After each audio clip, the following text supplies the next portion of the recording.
Hello students, स्वागत है आपका अपना YouTube channel the study hub pro में। आज हम लोग देखेंगे क्लास 6 के जांच परीक्षा को। चलिए वीडियो को स्टार्ट करते हैं। अभी तक आपने हमारा एप्लीकेशन नहीं इंस्टॉल किया है तो भाई एप्लीकेशन इंस्टॉल कर ले। उसमें आपके बैच के लिए न्यू बैच है जो कि मात्र अभी 29 रुपया में अवेलेबल है। एप्लीकेशन का बहुत ज्यादा बेनिफिट होता है। बेनिफिट यह है कि भाई अभी यहाँ जितना भी क्वेश्चन आपको कराए जाते हैं या इस क्वेश्चन का पैनल पीडीएफ वहां पे अवेलेबल होता है। साथ में इस पैनल का फ्रेश पैनल पीडीएफ अवेलेबल होता है जो सोल्व नहीं कराया गया रहता है, समझे, ताकि उससे आपको सोल्व करने में आसानी बनती है, यानी कि आप प्रैक्टिस कर सकते हैं। देखिए मैथ ऐसा सब्जेक्ट है विदाउट प्रैक्टिस कुछ नहीं होगा। प्रैक्टिस हम लोगों का काम है कि आपको समझाना बनवाना, लेकिन अगर आप यही ऑफलाइन में होते तो सामने टीचर बनवाते। तो उसी को बनाने के लिए आपको एक फ्रेश पीडीएफ अपलोड किया गया रहता है ताकि उसको आप प्रैक्टिस कर पाए। जितना आप मैथ प्रैक्टिस कीजिए उतना ही बेहतर बनेगा। चलिए वीडियो को स्टार्ट करते हैं। आपको एक्सरसाइज जांच परीक्षा को देखते हैं। जांच परीक्षा का पहला क्वेश्चन आपका है, कहा गया कि इतना से ठीक पहले आने वाली 5 पूर्व संख्या लिखे। क्या कहा गया? इतना से ठीक पहले आने वाली 5 पूर्व संख्या लिखे। 5 संख्या लिखना जो इससे ठीक पहले आनी चाहिए। तो देखिए यह है कितना, तो यह आपका 10,000। 10,000 से ठीक पहले आपका आ जाएगा 9,999। क्या आ जाएगा? 9,000 आपका 9,999 आ जाएगा।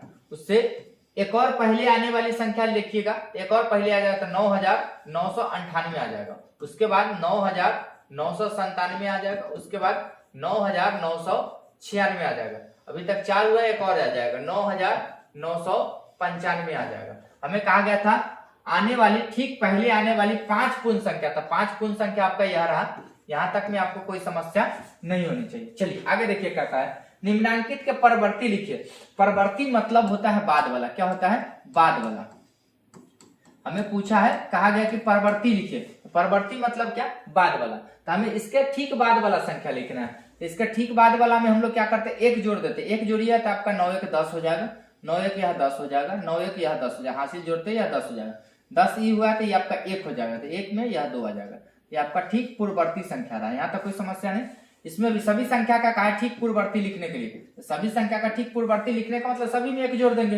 या आपका जैसे ही एक जोड़ेंगे 9 1 10 के जीरो हासिल 1, यह आपका 9 1 10 के जीरो हासिल 1, यह आपका 1 हो जाएगा। बाद बाकी संख्या वही चलता रहेगा। यह आपका आंसर जाएगा। आगे देखिए, इसमें जोड़िए तो 9 1 10 के जीरो हासिल 2 1 आपका ये 3 हो जाएगा। बाद बाकी सभी संख्या वैसे ही रहेगा। 2 रहेगा, 8 रहेगा, 7 रहेगा, 1 रहेगा। यहाँ तक कोई समस्या नहीं है। चलिए आगे देखिए, इसमें एक जोड़िए तो आपका यह बाद बाकी तो वही रहेगा। 5 7 8 7 रहेगा और जीरो के बदले में 1 आ जाएगा। चलिए यहाँ 9 जोड़िएगा, 9 में 1 जोड़िए तो यह आपका जीरो, हासिल के साथ यह जीरो, हासिल के साथ यह जीरो, हासिल के साथ यह जीरो और 4 1 यह 5 आ जाएगा। तो यह परवर्ती संख्या आपका इतना आएगा। यहाँ तक कोई दिक्कत नहीं। चलिए नेक्स्ट क्वेश्चन देखते हैं। नेक्स्ट क्वेश्चन कहा निम्नांकित का पूर्ववर्ती लिखिए। पूर्ववर्ती मतलब पहले वाला। क्या होता है? पहले वाला। तो हमें कहा गया कि भाई यहाँ पहले वाला लिखिए। पहले वाला में क्या करते हैं? एक घटा लेते हैं। इसमें से घटाइए तो 4,000 है, एक घटाइए तो 5,000 है, तो घट के कितना आ जाएगा? 4,999 आ जाएगा। क्या आ जाएगा? 4,999। इसको घटाइए तो एक घटेगा, यानी 61 199। यह 61 200 था, 61 199 आ जाएगा। क्या आ जाएगा? 61 199। चलिए यहाँ देखिए, इसमें से घटाइए तो भाई 40 80 रहेगा। या 70 के बाद 70 में से घट जाएगा 69 हो जाएगा। इसमें से देखिए आपका यह घटेगा तो 82,970 आ जाएगा। क्या आ जाएगा? 82,970। यहाँ तक कोई समस्या नहीं। इसको देखिए, ये आपका 600 है, 599 होगा, यानी 152,599 आ जाएगा। यहाँ तो कोई दिक्कत नहीं। चलिए इसमें कहा गया सबसे छोटी प्राकृत संख्या क्या है? सबसे छोटी प्राकृत संख्या क्या है? तो प्राकृत संख्या हमारा 1 से शुरू होता है। सबसे छोटी प्राकृत संख्या क्या हो जाएगा? 1 हो जाएगा। क्या हो जाएगा? 1। आगे देखिए, सबसे छोटी पूर्ण संख्या क्या होती है? पूर्ण संख्या हमारा 0 से शुरू होता है। तो सबसे छोटी पूर्ण संख्या क्या हो जाएगा? 0 हो जाएगा। क्या हो जाएगा? 0। आगे देखिए, आगे कहा गया है कि भाई 56 और 63 के बीच कितनी पूर्ण संख्या होगी? तो बीच में कहा है तो 56 के बाद आ जाएगा आपका 57। हमसे पूछा है 56 और 63 के बीच, तो 56 के बाद आएगा 57, 57 के बाद 58 आएगा, 58 के बाद 59 आएगा, 59 के बाद 60 आएगा, 60 के बाद 61 आएगा, 61 के बाद 62 आएगा। कुल संख्या पूछा कि कितनी संख्या होगी? 1 2 3 4 5 6, यानी कि 6 संख्या होगी। कितना होगी? 6 संख्या होगी। हमसे पूछा है कि कितनी संख्या होगी? यह 6 संख्या होगी। आगे कहा है सरल कीजिए। इसको सरल कीजिए। तो सरल करने में देखिए, यह जोड़ के पहले यह संख्या, जोड़ के बाद यह संख्या, दोनों में 172 है। 172 को कॉमन निकाल लीजिए। 172 को अगर कॉमन निकालिए तो इसमें बचेगा 45, इसमें बचेगा 55। किस नियम के आधार पर हम कॉमन निकाल रहे बाबू? यहाँ किस नियम के आधार पर निकल रहा है? तो वितरण नियम के आधार पर निकल रहा है। 172 यहाँ आ जाएगा, साथ में इसको मल्टीप्लाई कराइए तो 55 40 100 आ जाएगा। क्या आ जाएगा? 55 45 100 आ जाएगा। इसको मल्टीप्लाई कराइए तो 72 पे 00 आ जाएगा। यहाँ तक कोई समस्या नहीं होनी चाहिए, यहाँ तक कोई समस्या नहीं है। चलिए आगे बढ़ते हैं। आगे कहा गया है भाई उचित क्रम लगाकर योगफल ज्ञात करें। हमें क्या कहा गया? उचित क्रम लगाइए, योगफल ज्ञात कीजिए। तो उचित क्रम कैसे लगे? तो भाई 12 8 को अगर पहले लगाते तो 12 8 20 हो जाएगा। नहीं, 8 जोड़ 12 लगाइए, इसके बाद लगाइए 29 को, जोड़ना आसान हो जाएगा। देखिए 12 8 आपका क्या हो जाएगा? 20 और प्लस आपका 29 जो कि 49 के बराबर हो जाएगा। क्या हो जाएगा? 49। ये आपका आंसर आ जाएगा।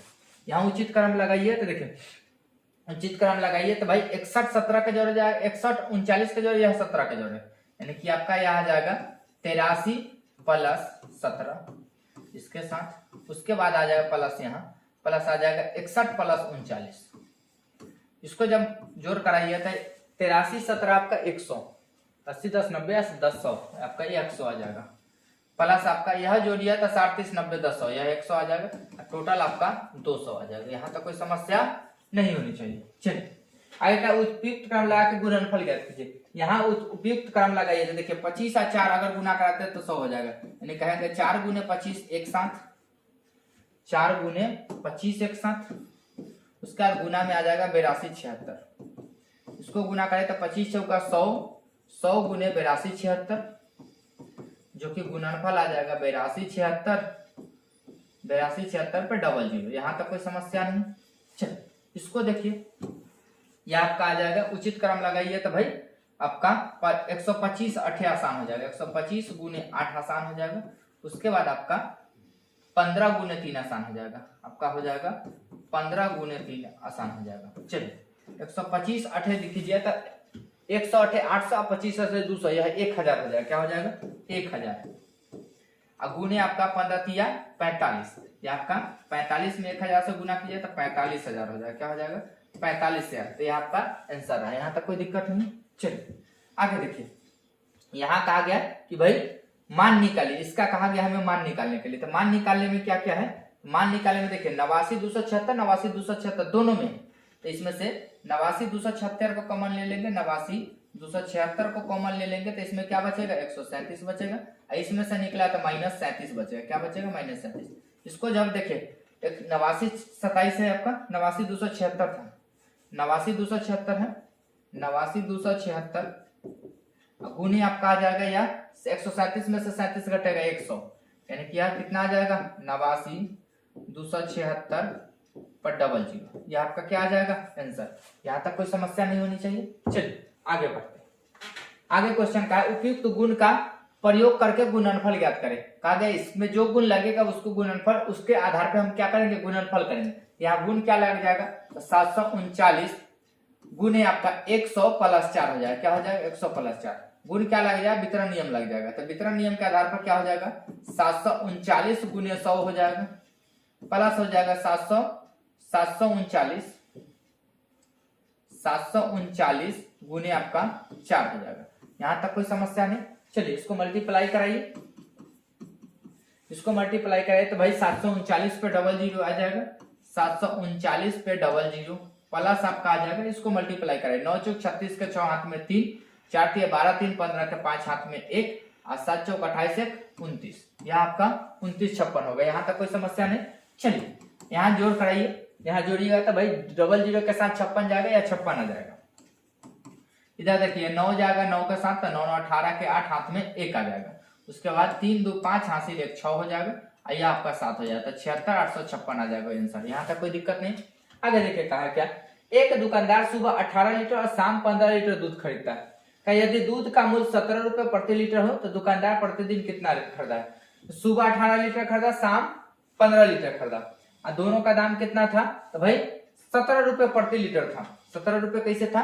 प्रति लीटर था। तो देखिए हम कहेंगे टोटल दूध कितना खरीदा? 18 प्लस 15 खरीदा, दाम कितना था? दाम आपका 17 रुपए था, तो 17 से गुना कर देंगे। अब गुना करने में क्या आ जाएगा? तो गुना में आप गुना कर सकते हैं, इससे इसमें इससे इसमें, यानी कि आप अंदर जोड़ सकते हैं। आप गुना कराना आसान होगा नहीं। आप देखिए 17 गुने आपका आ जाएगा 18 15 कितना? 33, 33। इसको गुना कराइए, 17 गुने 33 आ जाएगा, क्या आ जाएगा 17 गुने 33। कितने रुपए का दूध खरीदता प्रतिदिन ना, तो आपका आ जाएगा 17 गुने 33, 17 गुने 33 आपका 561 आ जाएगा, क्या आ जाएगा 561, यानी कि 561 रुपए का दूध खरीदता है। आपसे पूछा था कि भाई पहली बात है क्या कहा था, एक दुकानदार सुबह 18 लीटर लिया, शाम 15 लीटर लिया, दूध का रेट बदलता है तो अलग से गुना होता है, लेकिन कहा गया कि भाई प्रति लीटर कितना 17 रुपए प्रति लीटर दूध खरीदता है, यानी कि दोनों का दाम उतना ही है, इससे इसमें भी गुना होगा, इससे इसमें भी गुना होगा, ये आपका योगफल 33 का बराबर गुने इतना आ जाएगा, समझे। चलिए नेक्स्ट क्वेश्चन क्या कहा गया, रिक्त स्थानों को भरिए, रिक्त स्थानों को भरिए, क्या कहा गया, कहा 278 में कितना से गुना करें जो 278 हो जाए, एक से गुना करेंगे 278। अब कहा 429 में जीरो जोड़ेंगे तो भाई कोई संख्या में जीरो जोड़ते तो वही संख्या प्राप्त होती है, समझे, क्या होती है वही संख्या प्राप्त होती है। आगे कहा 678 में से कितना घटा जाए जीरो हो जाए, इस संख्या में से खुद वही संख्या घटा लेंगे तो जीरो हो जाएगा, तो क्या आ जाएगा 678। आगे देखिए इसमें कितना गुना कर दे जीरो, किसी भी संख्या को जीरो करने के लिए जीरो से गुना कर देते हो जाता है। आगे देखिए इतना गुने इतना बराबर इतना गुने इतना बराबर कितना हो जाता है, यहाँ से इसको गुना अगर कराते हैं तो क्या आ जाएगा, देखिए इसको हम क्या लिख सकते हैं, यहाँ देखिए इस 49 को हम लिख सकते हैं 50 माइनस 1, इसको लिख सकते हैं, और साथ में गुना में 6 चलना, उधर भी देखिए तो 50 माइनस 1 है तो साथ में इधर गुना में क्या चलना पड़ेगा 6 चलना पड़ेगा, यहाँ तक कोई समस्या नहीं है। चलिए आगे देखिए, आगे क्वेश्चन का निम्नलिखित को सुमेलित करे, यानी कि जो दिया गया इसको किसमें मिलेगा उसको मिलाना है। देखिए कहा गया इधर देखिए यह क्या है 4 गुने 97 गुने 25 था, इधर क्या था 4 गुने 25 गुने 97, यानी कि आपका क्रम में परिवर्तन हुआ, सिर्फ 25 के बदले में 27 है, 27 के बदले में 25 आया, तो यार ये किस नियम के आधार पर है, तो 3 गो संख्या किस नियम के आधार पर बराबर होते हैं, यानी कि आपका पहले मान देख लीजिए उसके बाद देखिए इसको छोड़िए, यह देखिए यह सहचर नियम के आधार पर है, तो सहचर नियम किसका है, यह आपका गुणन का सहचर नियम, तो गुणन का सहचर नियम देखिए, गुणन का सहचर नियम यहाँ है, इसको मिलाइए। आगे देखिए यह संख्या क्या है 19 में एक बार 20 से, 19 में एक बार 17 से, यह बंटन नियम है, तो बंटन नियम कहीं दिख रहा है, हाँ योग का गुणन का वितरण नियम यहाँ दिख रहा है, यहाँ है इसके साथ है। उसके बाद देखिए 64 जोड़ 98, 98 जोड़ 64, यह आपका योग का क्रम विनिमय नियम है, तो योग का क्रम विनिमय नियम का है, तो योग का क्रम विनिमय नियम यहाँ है, यह इसमें मिलेगा, यहाँ तक कोई दिक्कत नहीं। यहाँ देखें यह आपका 3 संख्या है, और 3 संख्या आपका क्या किया है जोड़ में था, क्रम बदला है सिर्फ 3 संख्या, यहाँ देखिए ये 2 गो पे ब्रैकेट था, इधर वाला 2 संख्या पे ब्रैकेट चला, ये योग का सहचर नियम, यह क्या है योग का सहचर नियम, योग का क्या है सहचर नियम। अगला बता गुणन का क्रम विनिमयता, ये आपका जो संख्या क्या है गुणन का क्रम विनिमयता है, यानी कि क्रम विनिमय नियम है, गुणन का क्रम विनिमय नियम। हालांकि गुणा का क्रम विनिमय नियम 2 पे पढ़ना था या 3 पे दिया गया, इसीलिए इस ऑप्शन को हम छोड़ के चले थे कि पहले देख लेते बाद बाकी समझते, यहाँ तक कोई समस्या नहीं है। चलिए आगे देखिए, आगे क्या कहा गया 15 18 को गुणनफल में कौन सी संख्या घटाई जाए जिससे दी गई संख्या को जोड़ के बराबर हो जाए। क्या कहा गया, हमें क्या कहा गया भाई 15 और 18 के गुणनफल में से कहा गया कौन सी संख्या घटाई जाए जो शेष दी गई संख्याओं को जोड़ के बराबर हो जाए। इस घटाने के बाद जो शेष आएगा दी गई संख्याओं का, तो संख्या कौन कौन दिया गया 15 और 18, ये दोनों को योगफल के बराबर हो जाए। यहां से मान लेते हैं संख्या कितना हो जाएगा x, चलिए इसको गुना कराइए तो 15 18 कितना आ जाएगा 15 दहाई के 150, 15 तिया 45, यानी कि 195 आना चाहिए, यानी कि 15 गुने 18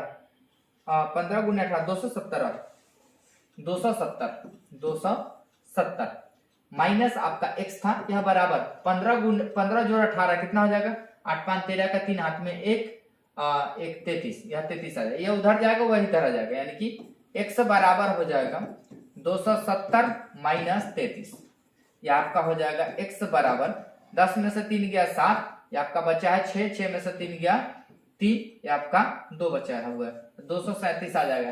दूसरी संख्या क्या कहा गया कि भाई कितना घटाया तो 237 घटाएंगे उसके बराबर हो जाएगा। यहाँ तक कोई समस्या नहीं होना चाहिए, यही आपका क्या आ जाएगा आंसर आ जाएगा, यहाँ तक कोई परेशानी नहीं है।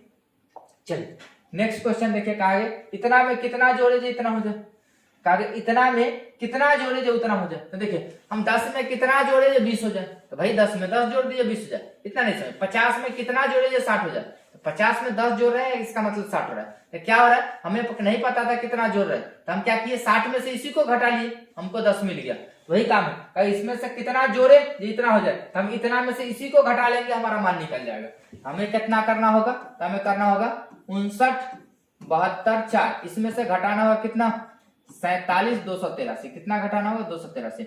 इसको घटाइए तो भाई 4 में से 3 गया 1, उसका 2 में से 8 नहीं जाएगा, 12 में से 8 गया यह 4 हो जाएगा, ये आपका 6 बचा, 6 में से 2 गया 4 हो जाएगा, ये आपका 9 बचा, 9 में से 7 जाएगा 2 हो जाएगा, 5 में से 4 गया 1 हो जाएगा। हमें इतना घटाएंगे उतना हो जाएगा, इसमें से कोई दिक्कत नहीं है। चलिए आगे देखिए, 1 मिलियन से इतना कितना कम है, तो पहले 1 मिलियन तो लिखिए भाई, देखिए या इकाई का स्थान, या हजार का स्थान, या मिलियन का स्थान, यहाँ 1 होगा, यहाँ 3 जीरो, यहाँ भी 3 जीरो।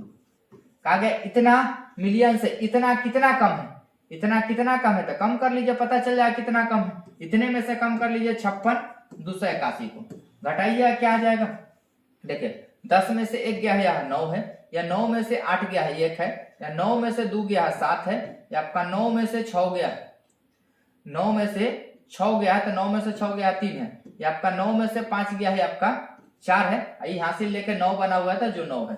कहा गया कि भाई इतना से ही कितना कम है, तो इतना से इतना कम, यहाँ तक कोई समस्या नहीं। आगे देखिए, दो संख्याओं का अंतर इतना, छोटी संख्या इतना है तो बड़ी संख्या कितना होगी, तो भाई इतना का अंतर है, जब छोटा इतना है तो बड़ा कितना होगा। तो देखिए क्या कहा गया कि भाई छोटी संख्या इतना, दोनों के घटाने पे इतना आया होगा, दोनों को घटाने पे कितना आया होगा इतना, तो हमसे छोटा इतना पूछा तो बड़ी कितना हो जाए। सिंपल समझिए कि भाई दो संख्याओं का अंतर इतना, तो बड़ी संख्या में से छोटी संख्या घटा होता है। मान लिया बड़ी संख्या कितना था x, कहा गया छोटी संख्या कितना है, तो -172, क्या है 172, बड़ी में से छोटी घटाए होंगे तो कितना आया होगा 793 आया होगा। यहाँ तक कोई दिक्कत नहीं, या माइनस में उधर जाएगा प्लस में, 100 बराबर हो जाएगा 793 प्लस आपका 172, क्या हो जाएगा 172। इसको जब जोड़िएगा तो भाई 3 2 5 आ जाएगा, 3 2 5 आ जाएगा, 9 7 16, 16 का 6 हाथ में 1, 7 1 8 1 9, यहाँ आ जाएगा 965। यहाँ तक कोई समस्या नहीं होनी चाहिए। चलिए नेक्स्ट क्वेश्चन देखते हैं, क्या गया दो संख्याओं का योगफल इतना से इतना अधिक है, दो संख्याओं का जो योगफल है इतना से इतना अधिक है, दो संख्याओं में से एक संख्या इतना है तो दूसरी संख्या, तो देखिए एक संख्या को हम x मान लेते तो दूसरी संख्या हमारा दिया गया है कितना 13 19 है।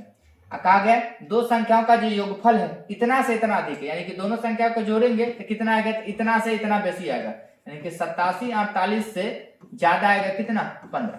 यहाँ तक कोई समस्या नहीं, कि दो संख्याओं का योगफल इतना के बराबर हो जाएगा। चलिए यहाँ से देखिए, या आपका x इधर जाएगा या माइनस हो जाएगा, तो पहले इसको घटा लीजिए, समझे, इसको जोड़ लीजिए, भले इसको जोड़िए तो 8 5 13 का 3 हाथ में 1, 8 5 13 के 3 हाथ में 4 1 5 1 6 आ जाएगा, बाद बाकी संख्या वही 27 रहेगा, इसमें से उधर जाएगा माइनस हो जाएगा 13 19, क्या आ जाएगा 13 19।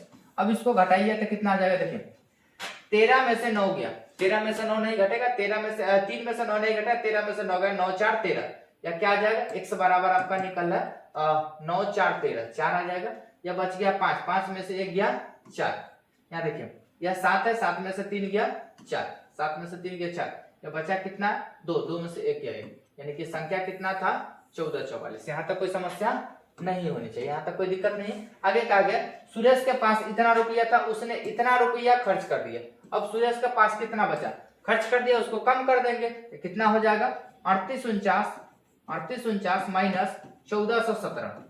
इसको जब घटाइएगा कितना आ जाएगा, घटाने पे 9 में से 7 गया है आपका 2 हो जाएगा, 4 में से 1 गया है आपका 3 हो जाएगा, 8 में से 4 गया है 4 हो जाएगा, 3 में से 1 गया है 2 हो जाएगा, तो उसके पास कितना बचा था, तो 2432 रुपया बचा था, कितना बचा था 2432 रुपया। यहाँ तक कोई दिक्कत नहीं, आपके जांच परीक्षा में इतना ही क्वेश्चन था, समझे।